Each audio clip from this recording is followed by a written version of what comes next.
Arlan was a janitor. He was not a hero. He was not a diplomat. He was just a man with a mop, and he was very, very good at being invisible. He worked on the galactic station Epsilon. It was a massive city in space, full of thousands of different aliens. And Arlan's job was to clean up after them. He was the only human janitor on the station. To the other species, he was small, soft, and unimportant. He liked it that way. Being invisible was safe. His only piece of important equipment was his translator. It was a cheap old model given to him by the cleaning company. It hung around his neck. For weeks, it had been making strange clicking noises. Arlan knew he should get it fixed, but he did not have the money. On this day, Arlan was cleaning the Grand Hall. This was a dangerous job. The Grand Hall was where important aliens met. Today, the most important alien of all was visiting, Queen Zerthia of the Cathari. The Cathari were 8-foot-tall warriors. They had skin like dark stone and 4 powerful arms. They were known for their pride, their short tempers, and their very, very complex rules of honor. Arlan was just trying to clean a spilled drink in a dark corner. He was trying to be invisible. He heard the loud thud of metal boots. He looked up. She was here. Queen Zerthia was in the hall. She was not in the corner. She was walking right toward him. She was surrounded by her royal guards, giant Cathari warriors carrying plasma pikes. They looked angry. Arlan panicked. He was not supposed to be here. He was just a janitor. He was in the way. He tried to scramble backward, but he tripped over his own mop bucket. He fell, and the dirty water spilled all over the Queen's path. Everything stopped. The Grand Hall, which was full of noise, became completely silent. The Cathari guards stopped. They looked at the spilled water. They looked at the small, pathetic human on the floor. And then Queen Zerthia stopped. She was magnificent and terrifying. Her glowing red eyes looked down at Arlan. She did not look angry. She just looked bored, like he was a piece of trash. Arlan knew he had to apologize. This was a very bad situation. A Cathari guard once threw a diplomat out of an airlock for using the wrong greeting. Arlan's hands were shaking. He fumbled for his cheap old translator. He pressed the button. He wanted to say, "My deepest apologies, Your Majesty. I am just a janitor. I will clean this up and leave immediately. Please do not kill me." He spoke into the device. The translator made a loud whir and a click. Then it spoke. It did not sound like Arlan. It did not sound like an apology. The translator spoke in the Cathari high tongue. It was a deep, formal, and rhythmic sound. It was a sound that had not been heard in the Grand Hall for centuries. The reaction was instant. The 2 Cathari royal guards in front of the Queen gasped. It was a strange, rocky sound. They lowered their plasma pikes. They looked at Arlan, not with anger, but with shock. Arlan's heart was beating so fast he thought it would explode. What? What did it say? He whispered. Queen Zerthia's head tilted. Her red eyes, which were bored moments ago, were now wide.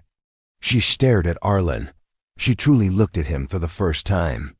She studied the small human, covered in dirty water, holding a broken translator. One of her 4 arms, slowly, very slowly, moved to her chest. It was a formal gesture. Arlan just wanted to run. "I'm sorry, it's broken," he shouted, holding up the translator. The Queen's captain of the guard, a massive alien with a scar over one eye, stepped forward. His own translator spoke, its voice a perfect, clear English. "Human, state your name and rank." "Arlan, no rank, just janitor." The captain looked at the Queen. The Queen looked at Arlan. The silence was so heavy it felt like a physical weight. Then the Queen spoke.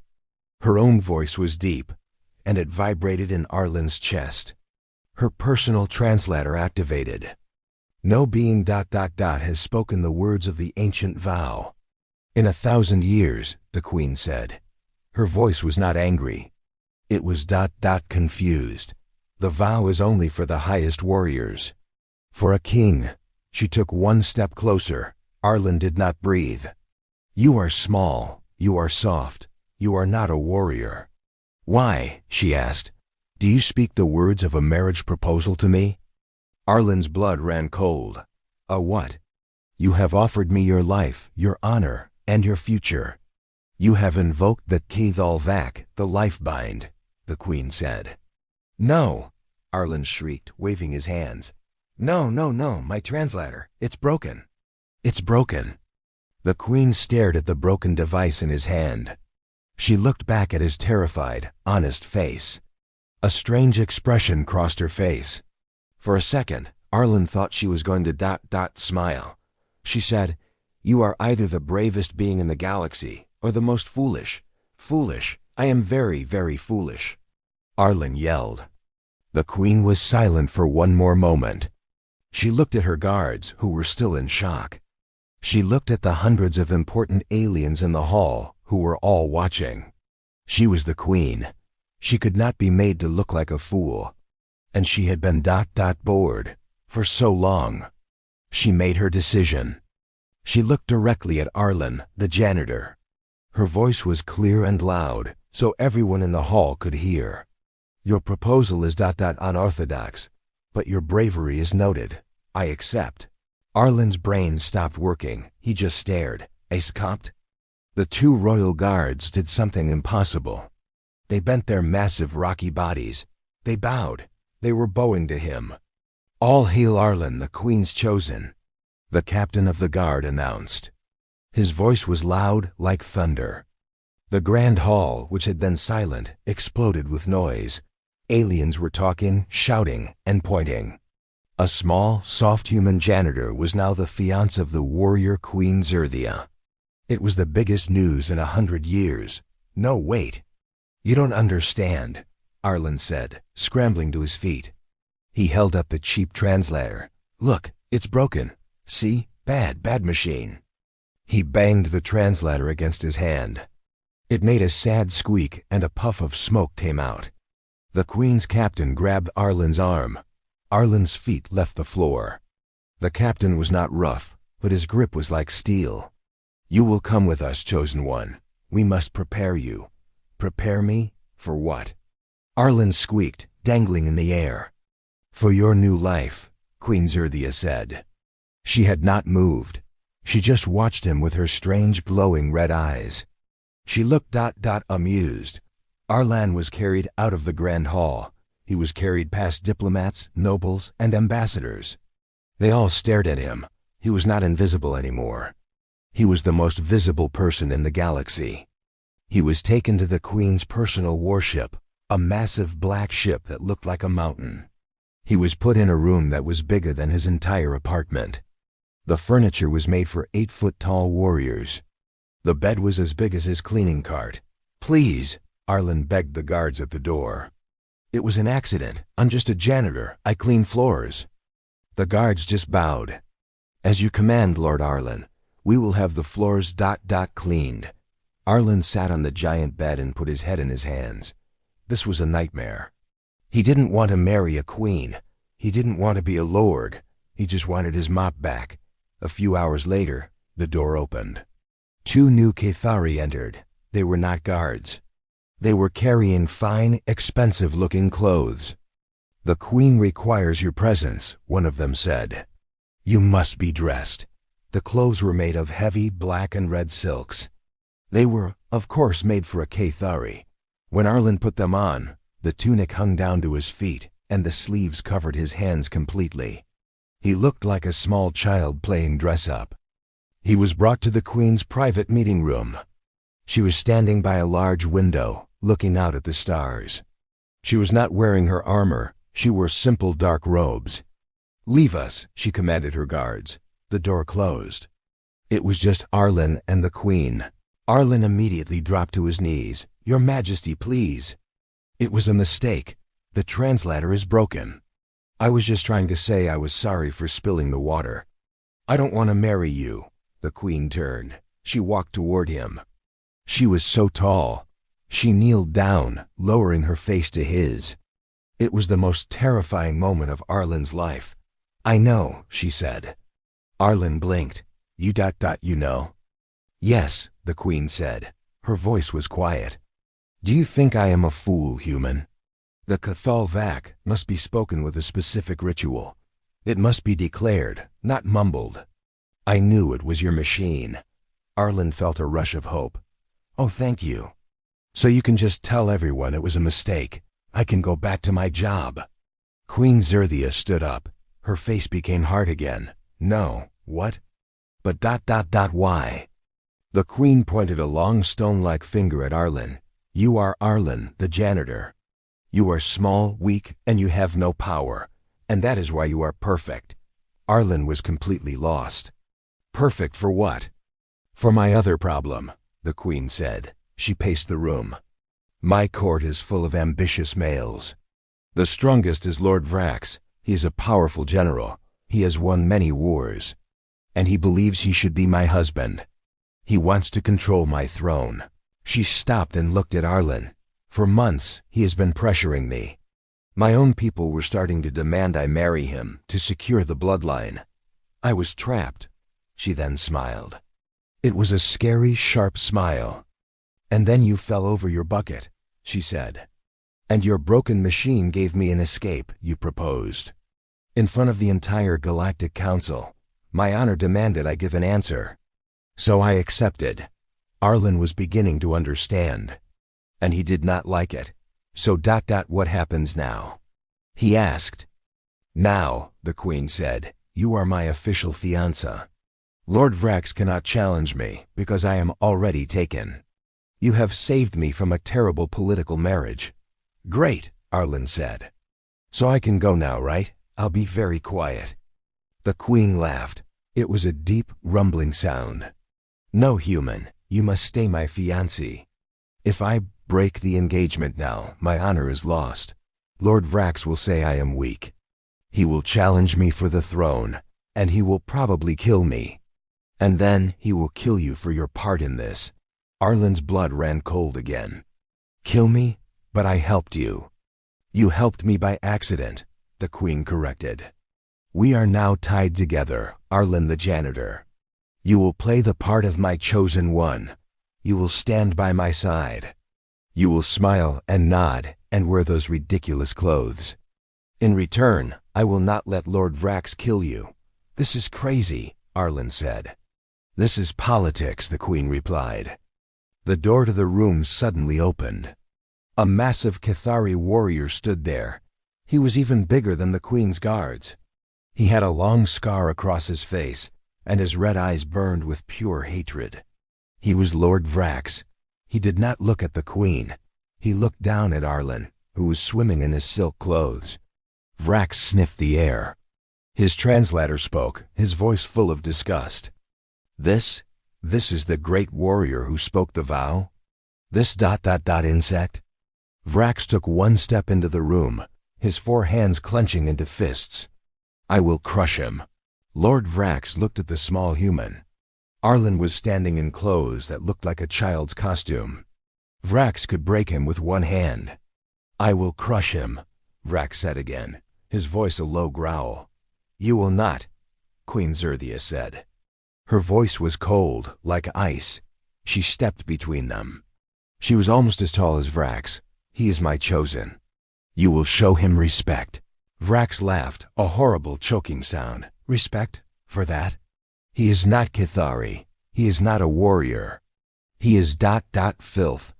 He pointed one of his 4 giant fingers at Arlan. And you know it, your majesty. This was an accident. The whole station is talking about it. His machine broke.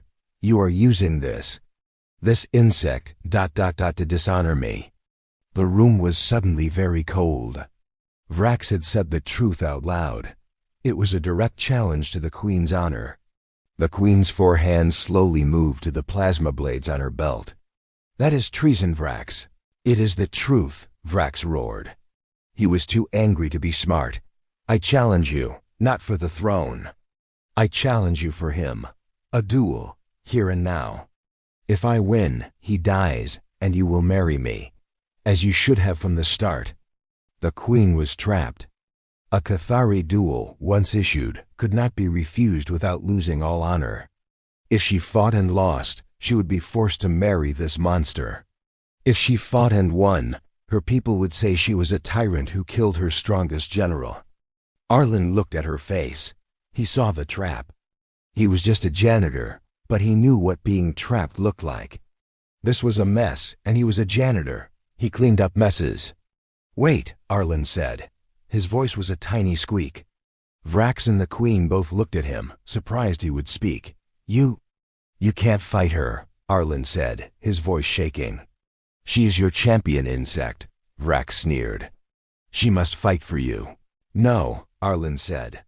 He was terrified, but he was also angry. "This is my fault, my translator. My mess." He took one small step forward, out from behind the Queen. He looked up at the giant scarred warrior. "You want to marry the Queen, right?" "It is my right," Vrax yelled. "Because you want to be king," Arlan stated. It was not a question. "You want power. You want everyone to bow to you. Of course, that is what strength is." "And you," Arlan said, looking at the Queen, "you don't want him. You want to rule your people. You want what is best for them." "Arlan, be silent," the Queen commanded, her voice urgent. "No," Arlan said. He looked back at Vrax. "You want to fight me. You think I'm weak. You are right. I am weak. I am not a warrior. I am a janitor." He took a deep breath. "But you are not worthy to be king." Vrax's face turned dark purple with rage. "I will kill you." He raised his giant fist. "Because I challenge you," Arlan said. The silence was total. The Queen stared at him. Vrax slowly lowered his fist, a look of confusion on his face. Vrax started to laugh. "You challenge me? To a duel? I will turn you into red mist." "No," Arlan said, his heart beating like a drum. "Not a duel, a test. An ancient Cathari test. A test of worthiness." The Queen's eyes went wide. She understood. "What test, human?" Vrax asked, suspicious. Arlan pointed to the door, where his mop and bucket were still sitting in the hallway. "The test of service. You say you want to be king. You say you want to serve the Cathari people." Arlan walked out of the room. He picked up his dirty mop. He came back. He held it out to Lord Vrax. "The Queen's path was dirty," Arlan said, his voice suddenly clear. "I, her fiancé, am not too proud to clean her floor. It is my honor to serve her in any way, even the lowest way." He looked Vrax right in the eyes. "Are you? You say you want to be her husband. Are you willing to serve her? Or do you only want her to serve you?" Vrax was trapped. It was a brilliant move. If Vrax, the greatest general, refused to do the lowest job, he would prove to the Queen and her guards that he was too proud. He would prove he was not worthy. But if he accepted ... if he, Lord Vrax, got on his knees and took the janitor's mop ... his reputation as a fearsome warrior would be destroyed forever. He would be a joke. He could not win. Vrax looked at the dirty mop. He looked at the small human. He looked at the Queen, who was now smiling. A true, sharp, terrifying smile. "Yes, Vrax," the Queen said softly. "A brilliant test, well. My chosen is willing to serve." "Are you?" Vrax let out a sound of pure rage and defeat. He could not fight. He could not clean. He had lost. He slammed his giant fist into the wall, cracking the solid stone. He turned to Arlan. His red eyes were full of hate, but he bowed. It was a stiff, angry, and humiliating bow. "You ... win, Lord Arlan," Vrax growled. He turned and stormed out of the room, pushing the guards out of his way. Arlan's legs gave out.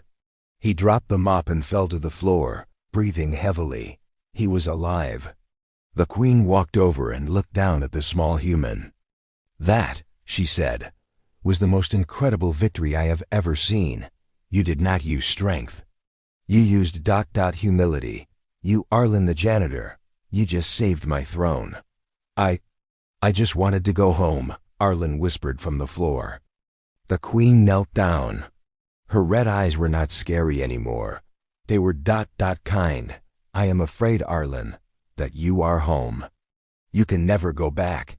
After this day, you are a political hero. My people will love this story. But the engagement? Arlan asked, his voice full of hope. It's fake. We can call it off now, right? Queen Zerthia paused. She looked at the door where Vrax had left. Call it off? Lord Arlan, Vrax will never stop trying to kill you now. You have humiliated him. You are my greatest political asset, and my greatest weakness. She smiled. No, the engagement is, I am afraid, very real. You are stuck with me. Arlan sat up. He looked at his silly, oversized clothes. He was not a janitor. He was the fiancé of a giant four-armed warrior queen. His life was over. But he was alive and rich. And he had just beaten the strongest warrior in the galaxy. Arlan sighed. He stood up and brushed himself off. Well, he said to the queen, in that case, do you have these robes in a smaller size? The queen laughed. It was a loud, happy sound that echoed through the room. And for the first time, Arlan thought this might not be so bad after all.